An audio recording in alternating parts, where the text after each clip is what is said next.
Muy buenos días, queridos hermanos. Es un placer poder estar con ustedes una vez más en esta mañana para poder meditar en la palabra de Dios. Estamos ya en la lección número 4 de este trimestre y vamos avanzando. El título general de la lección de este trimestre es Creciendo en nuestra relación con Dios, profundizando nuestra relación con Dios. Y para meditar en la palabra de Dios en esta mañana, voy a invitarte a que cierres tus ojos, hagamos una oración y pidamos su dirección. Padre querido, en esta hora hemos de abrir tu sagrado libro, tu santa palabra, tu voz escrita para nosotros. Así que rogamos que nos hables a través de ella, que puedas infundir el poder de tu Espíritu Santo y que podamos comprender las verdades bíblicas que están mencionadas en ella y que a través de este resumen de la lección podamos conocerte, aprender a amarte y podamos también guardar tus palabras en nuestro corazón. Lo pedimos en el nombre de Jesús. Amén. Como les decía, el título general de la lección de este trimestre es Creciendo en nuestra relación con Dios. Y en nuestra relación con Dios, el estudio de la palabra es fundamental. El estudio de la palabra y la oración es fundamental para que nuestra relación con Dios pueda ir creciendo de una manera correcta y saludable. De hecho, vamos a iniciar con esta lección cuyo título es El papel de la Biblia. ¿Qué papel desempeña la palabra de Dios en el desarrollo de ese crecimiento espiritual en nuestra relación con Dios? ¿Y de qué manera nos ayuda a poder profundizar y crecer en nuestra experiencia cristiana? Y de hecho vamos a ir al versículo que es el versículo clave de la lección de esta semana, un versículo maravilloso, un versículo interesante, un texto rico para poder analizar. Ese texto está allá en el libro de Hebreos, en el capítulo 4 y en el versículo 12, que dice: toda la palabra de Dios es viva y eficaz, más cortante que cualquier espada de dos filos, que penetra hasta partir el alma y el espíritu, las coyunturas y los tuétanos, y discierne los pensamientos y las intenciones del corazón. Qué interesante metáfora utiliza Pablo para referirse a la palabra de Dios. El apóstol Pablo compara la palabra de Dios como un arma, como una espada poderosa, capaz de penetrar hasta lo profundo del ser. Y de hecho hoy analizaremos 3 tópicos en este resumen de la lección de esta mañana. El primer tópico precisamente tiene que ver, o su título es El arma más poderosa. Posteriormente, el siguiente tópico que veremos es la veracidad de la palabra de Dios. Y finalmente, la condición del corazón. ¿Con qué actitud nosotros venimos a la palabra de Dios? ¿Y cuál es el resultado dependiendo de la actitud con que busquemos a Dios? Ahora bien, como decía el apóstol Pablo, dice: la palabra de Dios es eficaz, es más poderosa, más cortante, más penetrante que una espada de dos filos. Y es que la palabra de Dios tiene el poder de penetrar hasta lo profundo del corazón del hombre. Fíjense que haciendo un estudio, haciendo una investigación, encontramos que la Biblia es por mucho el libro más vendido y traducido en todo el mundo, con más de 5,000,000,000 de copias vendidas en todo el mundo. Así que la palabra de Dios es un libro importante. Es un libro que ha transformado vidas. Porque si hay algo interesante que el apóstol Pablo menciona en este versículo, dice que la palabra de Dios es viva. No es este libro que nosotros estudiamos, no es un libro de texto cualquiera, es un libro Decía hace unos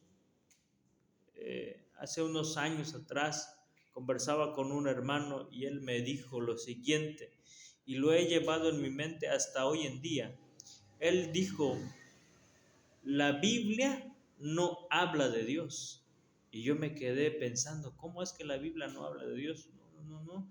La Biblia no habla de Dios, dice. La Biblia es Dios hablándonos a nosotros. Es la voz de Dios viva y eficaz y poderosa, que tiene el poder para transformar las vidas. Es el arma más poderosa que existe. Y saben, Satanás conoce el poder de las Escrituras, el poder transformador, el poder vivificador, el poder que tiene la palabra de Dios. Por eso uno de sus principales ataques, uno de sus principales objetivos es que tú y yo no dediquemos tiempo al estudio concienzudo de la palabra de Dios. Fíjate muy bien lo que estoy diciendo, al estudio concienzudo de la palabra de Dios. No un estudio superficial, no un estudio donde apenas yo leo algún pasaje y ya estudié. No. Un estudio concienzudo es un estudio donde tú analizas qué te está diciendo Dios a través de ese pasaje. ¿Qué te está diciendo Dios a través del estudio de la lección? ¿Qué te está diciendo Dios a través del matinal? Y Satanás sabe que cuando nosotros dedicamos tiempo al estudio concienzudo de la palabra de Dios y nosotros buscamos a Dios sinceramente, entonces se producen cambios en nuestras vidas. Por eso, uno de los mayores ataques de Satanás contra la palabra de Dios, para que nosotros no tomemos esa arma poderosa capaz de transformar, es que pone impedimentos para que tú y yo no estudiemos la palabra de Dios. Y uno de esos impedimentos muchas veces que ha puesto en la mente a las personas es que yo no entiendo lo que está diciendo la palabra de Dios, es que yo no comprendo, es que no tengo tiempo. Infinidad de pretextos ponemos para no poder dedicar tiempo al estudio de la palabra de Dios. Pero, ojo, hay que tener cuidado porque la palabra de Dios tiene el poder de transformar y vivificar lo que está muerto. Y si nosotros hacemos caso a las tentaciones de Satanás, entonces no podremos disfrutar de esa transformación que se obtiene a través del estudio de la palabra de Dios. Ahora, quiero llevarte a algo interesante, porque hay muchas personas que cuestionan la palabra de Dios. Es cierto que la palabra de Dios fue redactada, fue escrita por más de 40 autores bíblicos. Tenemos entre estos autores bíblicos, tenemos a pescadores como lo fue Pedro, tenemos a doctores como lo fue Lucas, tenemos a maestros, doctores en teología como lo fuera en su momento Pablo. Tenemos a reyes como fueron Salomón y David. Tenemos en este caso también a Moisés, que fue en su momento fue un nieto del faraón, pero también en su momento fue un pastor de ovejas y posteriormente un líder para Israel. Así que tenemos por lo menos 40 autores bíblicos, o más bien 40 escritores bíblicos. Pero quiero llevarte rápidamente al libro de Segunda de Timoteo, en el capítulo número 3 y en el versículo número 15 al 16. Nota lo siguiente, dice, y que esta es una carta que el apóstol Pablo le escribe a Timoteo, y él comienza, esta fracción de este pasaje dice, y que desde la niñez has sabido las sagradas escrituras, las cuales te pueden hacer apto para la salvación por la fe que es en Cristo Jesús. Interesante, desde la niñez, desde que eras pequeño conoces las escrituras. Ahora, lo que voy a leer a continuación es la parte central de este pasaje. Dice, toda la escritura es inspirada por Dios, útil para enseñar, para redarguir, para corregir, para instruir en justicia, a fin de que el hombre de Dios sea perfecto, enteramente preparado para toda obra buena. Quiero decirte que esta arma poderosa es poderosa. Esta palabra de Dios es poderosa porque su autor es Dios.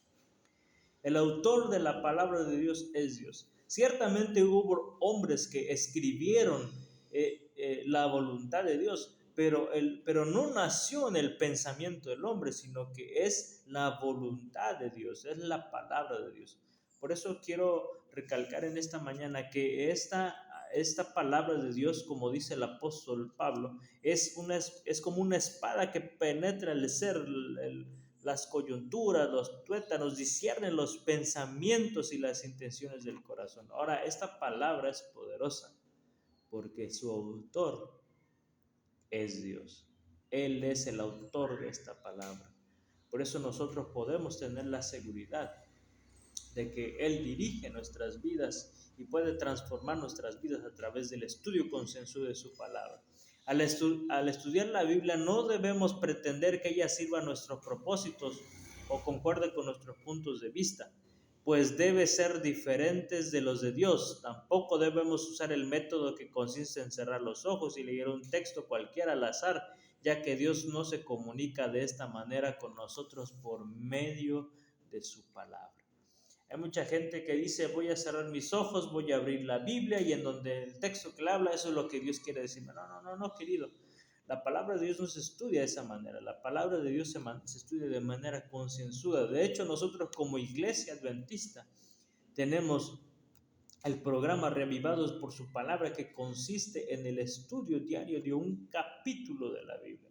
Hoy día vamos en 2 Corintios capítulo número 6 y hemos visto cómo Salomón edifica el santuario, hace una oración para poder dedicar ese templo, y entonces en su oración también pide a Dios que si en algún momento el pueblo se apartase y viniese la enfermedad o alguna otra cosa, pero si ellos volviéndose de sus pecados miraran hacia Jerusalén y hacia donde está el santuario, con un corazón arrepentido, Él oiría desde los cielos y podía perdonar sus pecados o traerlos del cautiverio.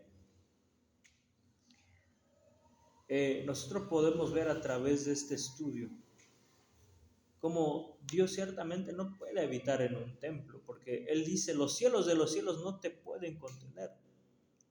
Sin embargo, vemos cómo ese Dios todopoderoso viene a este santuario, se manifiesta en ese santuario, haciéndole ver al ser humano que Él desea convivir con Él, es su presencia estar allí con Él. Por eso nosotros debemos tener cuidado al estudiar la palabra de Dios. Y esta palabra es tan poderosa que ha transformado la vida de innumerables personas, ha transformado el pensamiento de innumerables personas han cambiado, han recibido nueva vida a través del estudio de su palabra. Uno de ellos, y al cual yo aprecio mucho, es el hermano Jerónimo Cabrera. Él es miembro de la Iglesia 25 de Mayo. Y brevemente quisiera contarte la experiencia de él. Él fue un alcohólico que se quedaba en las banquetas a dormir completamente desahuciado. Para él no había esperanza. Pero un día se encontró con la palabra de Dios. La palabra de Dios confrontó su vida. Y entonces él decidió aceptar a Dios a través del estudio de su palabra. Y hoy día él es un miembro de la iglesia. Hace unos años atrás fue ordenado como primer anciano de la iglesia de la 25 de mayo aquí en Juchitán. Así que su vida dio un giro radical por el poder de la palabra de Dios. Ahora, ya vimos que su autor es el mismo Dios. En él nació esta palabra que transmitió a los hombres para que pudiesen redactarla, pero el autor de la Biblia es Dios, son sus palabras. Ahora quiero decirte que muchos dudan de la veracidad de la palabra de Dios, y es que hoy el concepto de verdad no existe una verdad absoluta según la filosofía, según el conocimiento humano. Dice, la verdad ha caído a tal punto que ya nadie sabe en qué consiste o dónde radica.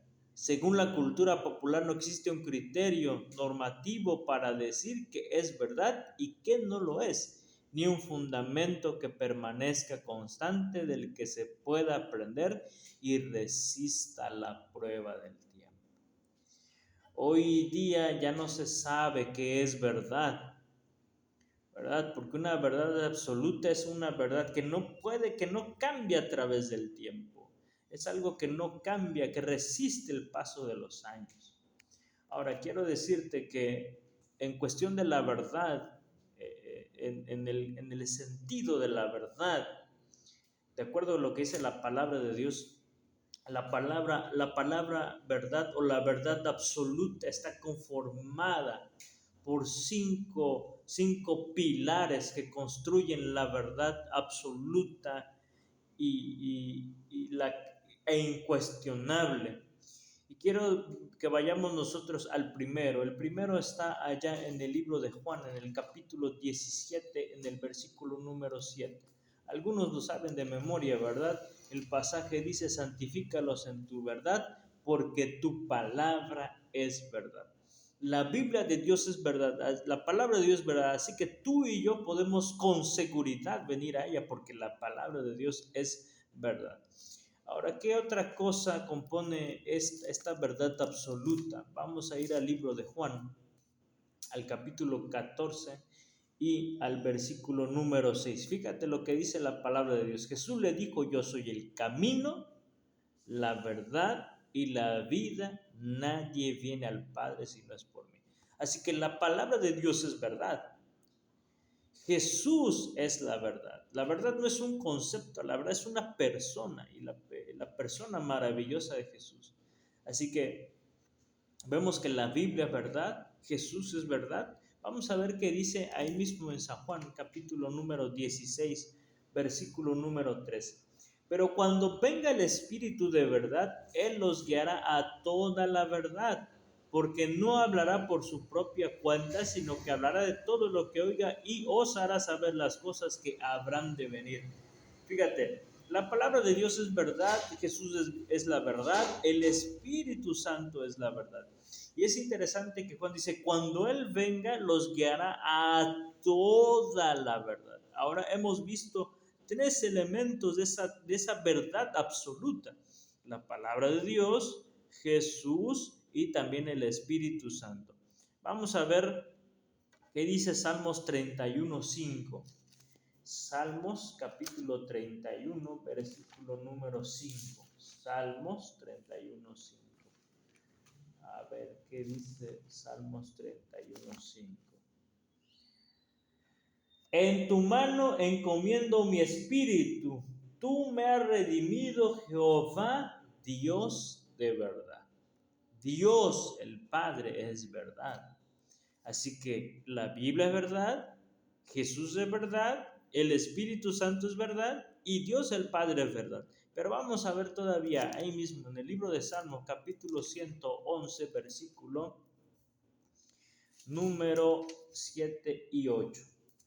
Dice, las obras de tus manos son verdad y juicio fieles son todos sus mandamientos, afirmados eternamente y para siempre, hechos en verdad y en rectitud.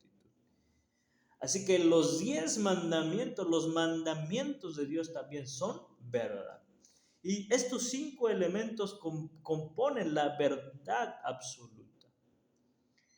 Así que como Dios el Padre, el Hijo y el Espíritu Santo son un solo ser, ellos componen la verdad. Y dentro de ese gobierno de verdad están sus palabras que también son verdad.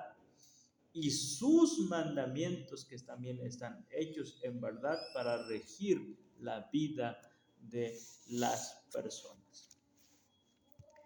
Ahora, ya que hemos visto qué es la verdad, que la verdad no es una sola cosa desde la perspectiva bíblica, sino un conjunto de cinco pilares que conforman ahora sí la estructura en la que se basa la verdad absoluta de Dios. Ahora bien, ya que hemos visto que la palabra de Dios es verdad, porque viene de Jesús, viene del Espíritu Santo, viene del Padre, así que ellos no mienten, por lo tanto la palabra de Dios es verdadera. Así que tú y yo con seguridad podemos abrir las páginas sagradas y con seguridad podemos creer lo que está escrito en ella, porque son palabras verdaderas, son palabras eficaces, dice el versículo. Cuando nosotros nos acercamos a Dios con esa seguridad, entonces podremos encontrar en Él esperanza. Y eso nos lleva precisamente al último tópico, la condición del corazón. ¿Con qué actitud nosotros venimos a buscar a Dios a través de su palabra? Y es que la actitud es importante, porque cuando nosotros tenemos una actitud positiva, una actitud diferente ante las situaciones, entonces no importa cuál sea el problema, nosotros podemos salir adelante. Yo quisiera hablar brevemente. Hay una persona a la cual yo admiro por su actitud positiva. Tuve la oportunidad de trabajar con él algunos meses, al parecer, en una empresa aquí en Juchitán, y el nombre de esta persona es Francisco. Francisco tiene una actitud positiva a pesar de las situaciones, a pesar de las dificultades. Cuando estábamos trabajando con él, había pasado o estaba pasando por algunas situaciones complicadas. Sin embargo, la actitud de él ante estas situaciones era una actitud alegre, una actitud positiva, una actitud de sí se puede, vamos a hacerlo. Y esa actitud le ayudaba para poder sacar su día a día. Así que la actitud es importante. ¿Con qué actitud nosotros venimos a buscar la palabra de Dios? ¿Con qué actitud nosotros venimos a la Biblia? De nuestra capacidad de recibir la instrucción de la palabra de Dios depende en gran medida de nuestra condición espiritual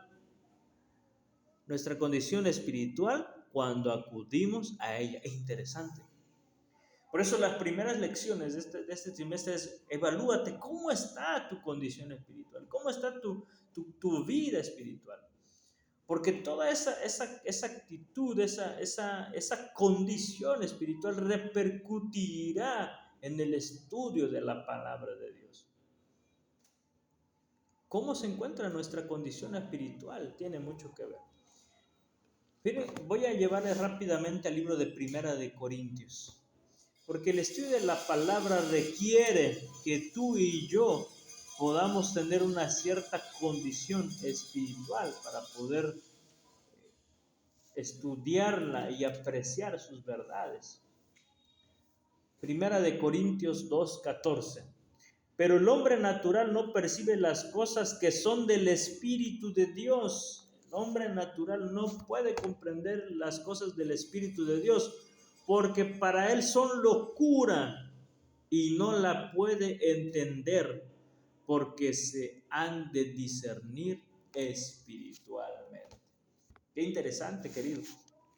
Es decir, cuando nosotros venimos con una actitud de duda, cuando nosotros nos acercamos a Dios con escepticismo, con ciertas dudas, ¿será que así será? ¿Será que voy a encontrar en la palabra de Dios las respuestas a mis preocupaciones? Entonces quiero decirte, querido, que lamentablemente no podemos encontrar las respuestas necesarias porque hay ciertas dudas. Fíjate que el apóstol Pablo escribió en el libro de Hebreos, en el capítulo 11, en el versículo 6, dice: porque cualquiera que busca a Dios necesita creer que existe y que recompensará a quien le busca. Si tú vienes a la palabra de Dios con la duda si realmente Dios existe, si Dios es real, si Dios puede transformar, si Dios puede cambiar, entonces la palabra de Dios no podrá hacer un cambio vivificador en tu vida. Alguien que piensa que la Biblia es una tontería no será capaz de percibir la verdad en sus páginas. Quiero llevarte a Primera de Tesalonicenses 2:13 y vamos a ir finalizando con el resumen de esta semana, de la lección de esta esta mañana. Primera de Tesalonicenses, capítulo 2, versículo número 13. Por lo cual también nosotros damos gracias a Dios sin cesar, porque cuando recibiste la palabra de Dios que oíste de nosotros, la recibiste no como palabra de hombres, sino según es en verdad la palabra de Dios, la cual actúa en vosotros los creyentes. Hay otra versión que dice, la cual actúa en vosotros los que creen. Para que la palabra de Dios pueda hacer un eco en tu vida, para que la palabra de Dios pueda transformar tus pensamientos, para que la palabra de Dios pueda hacer un cambio radical en tu vida, tú y yo necesitamos creer que es una palabra poderosa. ¿Con qué actitud nosotros venimos a Dios? ¿Estamos viniendo a Dios para que su palabra transforme nuestras vidas y estamos dispuestos a seguir sus instrucciones? ¿O estamos buscando a Dios para que su palabra se acomode a mi vida?